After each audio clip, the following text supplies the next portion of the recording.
ঘূর্ণিঝড় রিমালের তাণ্ডবে এরই মধ্যে ঝালকাঠি, বরগুনা সহ কয়েকটি জেলার কয়েকশো গ্রাম ও নিম্নাঞ্চল প্লাবিত হয়েছে। ঝোড়ো হাওয়ার সাথে হচ্ছে ভারী বৃষ্টি। নিরাপদে আশ্রয় নিলেও জলোচ্ছ্বাসের শঙ্কা থাকায় ক্ষতিগ্রস্ত বেড়িবাঁধ নিয়ে আতঙ্কে উপকূলের বাসিন্দারা। এদিকে পটুয়াখালীর গঙ্গামতী চরে প্রশাসনের নিষেধাজ্ঞা অমান্য করে সমুদ্রে নেমে মারা গেছেন একজন।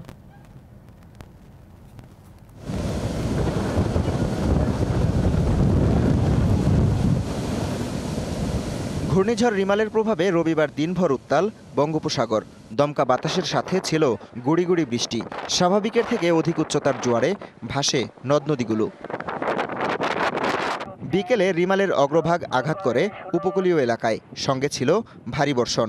10 নম্বর মহাবিপদ সংকেতের মধ্যেই মূল্যবান জিনিসপত্র সরিয়ে নেন অনেকে। পটুয়াখালীতে 703টি সাইক্লোন সেন্টারের পাশাপাশি কুয়াকাটার সব হোটেল মোটেলকে আশ্রয়কেন্দ্র ঘোষণা করে খুলে দেওয়া হয় পর্যটক ও স্থানীয়দের জন্য। বন্ধ রয়েছে বিদ্যুৎ সংযোগ। সাতক্ষীরায় ঝড়ো বাতাসে ফুলে ফেঁপে ওঠে নদীর পানি। আতঙ্কে উপকূলীয় এলাকার অনেকেই নিরাপদ আশ্রয়ে সরে গেছেন। বৈরী আবহাওয়া দ্বীপ জেলা ভোলাতেও আতঙ্কে নদী পাড়ের মানুষেরা। তবে আশ্রয়কেন্দ্রে যেতে অনীহা অনেকেরই। বরগুনায় শুরু হয়েছে ভারী বর্ষণ। আতঙ্কে ভাঙন কবলিত বেড়িবাঁধ ও নিম্নাঞ্চলের মানুষ। বসতবাড়িতে পানি উঠায় বিপাকে নদী পাড়ের মানুষেরা। ঝালকাঠির সুগন্ধা ও বিষখালী নদী উপচে প্লাবিত হয় নিম্নাঞ্চলের শতাধিক গ্রাম ও শহরের কিছু কিছু এলাকা। পানি ঢুকে পড়ে বসতঘর ও বিভিন্ন স্থাপনায়। তলিয়ে গেছে এসব এলাকার পানির বরজ ও মাছের ঘের। খুলনার সুন্দরবন সংলগ্ন কয়রা উপজেলায় জোয়ারের পানি স্বাভাবিকের চেয়ে বেড়েছে কয়েক ফুট।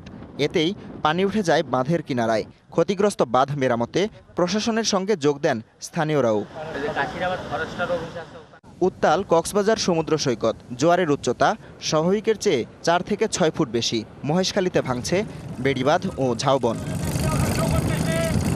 চট্টগ্রাম, মোংলা, পায়রা ও কক্সবাজার সমুদ্র বন্দরে বন্ধ রয়েছে সব জাহাজের লোড আনলোড কার্যক্রম। Habibur Rahman, DBC news desk.